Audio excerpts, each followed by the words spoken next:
Hey, what's going on, guys? This is episode 1 of Talking Samurai, where I talk about the first episode of the Six Samurai lore. And this is all unscripted and such, so I just pretty much go with whatever comes to mind. So, first episode of Six Samurai lore. When I first started making the Six Samurai lore, I was looking up on, the stories and such. And this thing I found on Yu-Gi-Oh! Wikia said that the Six Samurai lore actually has Shien as kind of like a good guy. You know, he's like the homie and such. Which doesn't really make sense to me. But it's how Konami wrote it. And I figured, if the samurai is Shien, he's a good guy, then all they really have to fight against is ninjas. And that doesn't really make for a very good story, in the long run. Because there's, not a defined boss monster ninja, for, the Six Samurais to go against. So there's, no antagonist to go against with an archetype based off of fighting. And the deal breaker for the battle between Shien being a good guy and a bad guy is that Shien's a dark. So that was one thing. But the main card was Showdown, or the American translation now is Face Off, where he pretty much backhand slaps Mizuho, or hand. And that pretty much confirms... Oh, and Standoff, where he's standing off against Shadow. More on Shadow later. So, thanks to those cards, I pretty much solidified the lore as Shien being the bad guy. So that opened up a whole new possibility of story. Now the next step into that, which I had to figure out, was Shien's scheme. The card doesn't really give off too much information about what the scheme is, because Shien's scheme is just him with a board kind of thing. Yeah. And then I saw the card, what's the card called? Spy Attack. Spy Attack shows basically the same room, and also shows Shien not in his battle armor, which you see in Legendary Six Samurai Shien. It shows him in his Tengabido Shien, which means I could connect the two cards and make it so that the scheme happens before everything, because that's before he donned his Six Samurai Legendary armor.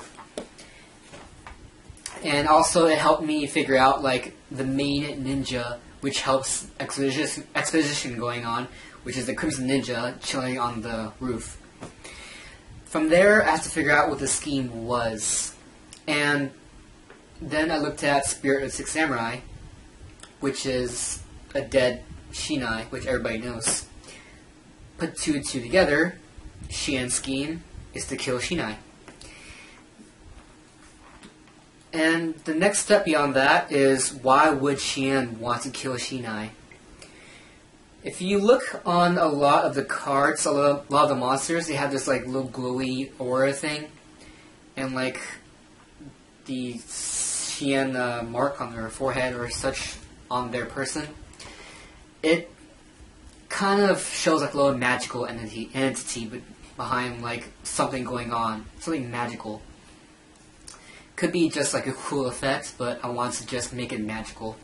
So using that and seeing what Yu-Gi-Oh! Wikia says about what that aura is that Shien has a mind control power. So I have Shien with a mind control power. So he's controlling his Six Samurais. So I went off of that and made it so Shinai is breaking free from this mind control. So Shien has reason to kill Shinai because he can't control him anymore. So he no longer has use for him. But at the same time, why would Shien be afraid of Shinai? Well, because Shinai is growing more and more powerful, is what I made from there. Now, a lot of people would say that, well, Shinai has the lowest attack of all Six Samurai. Why is he considered the strongest one next to Shien? That's just being closed-minded, really, because this attack power means like muscles, or it could mean like swordsmanship. It could mean a lot of things. To me, it's just a number to like sort of give like a little basis off of. Sure, he has like the lowest attack of all 6 samurai, like the main 6 samurais, but that doesn't really mean anything.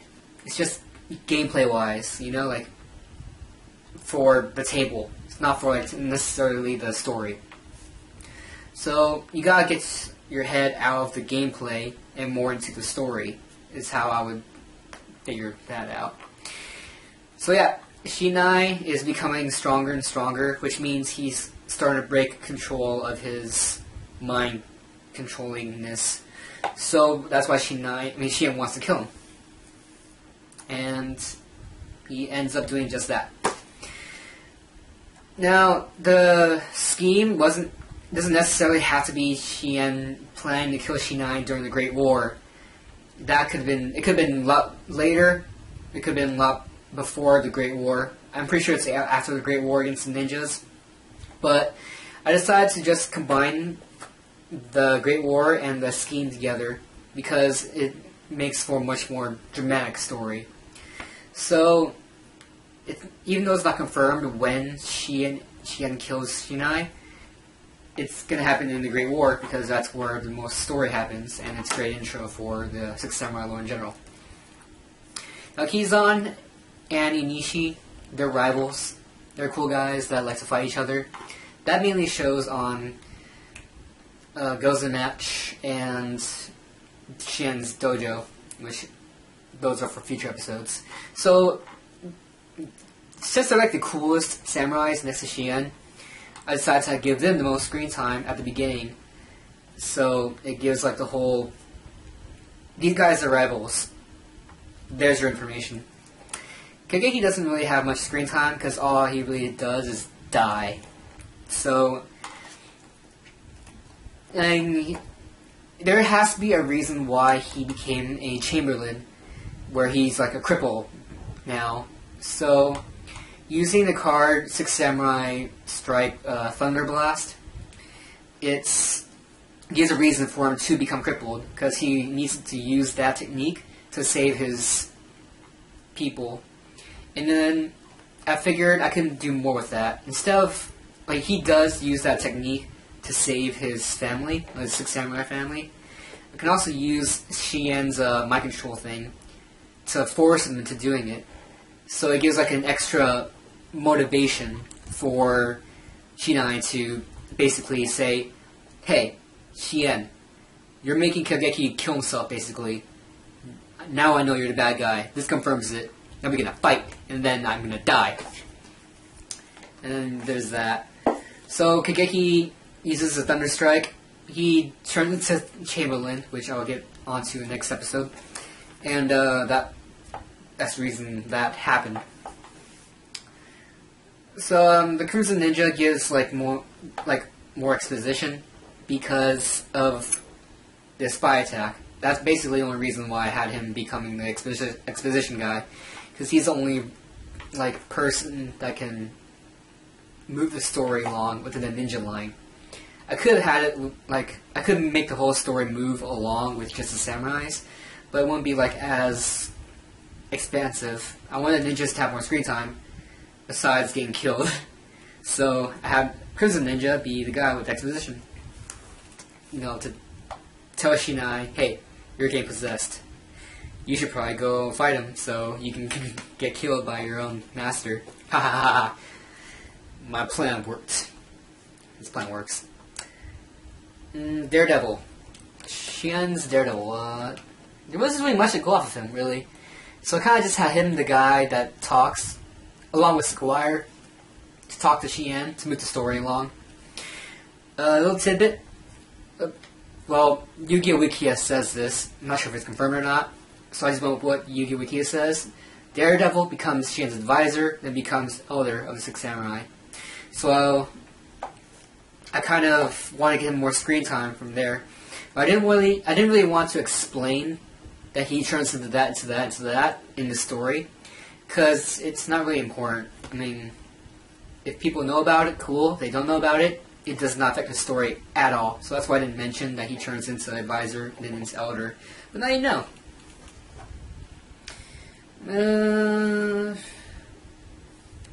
Yeah. That's all the cards that showed up in this episode, I believe. Squire doesn't really do much. He's kind of the monkey. The only other card he shows in is Magatama, which that happens in a future episode. Yeah. And I do feel sorry for all the ninjas that got killed. That's just a great war. War happens, people die, people cry, blah blah blah. All is fair in love and war. Oh yeah, Mizuho. I haven't talked much about Mizuho. Mizuho loves Shinai. That's really it. So, I didn't really have much to go on with Mizuho, besides the fact that she loves Shinai.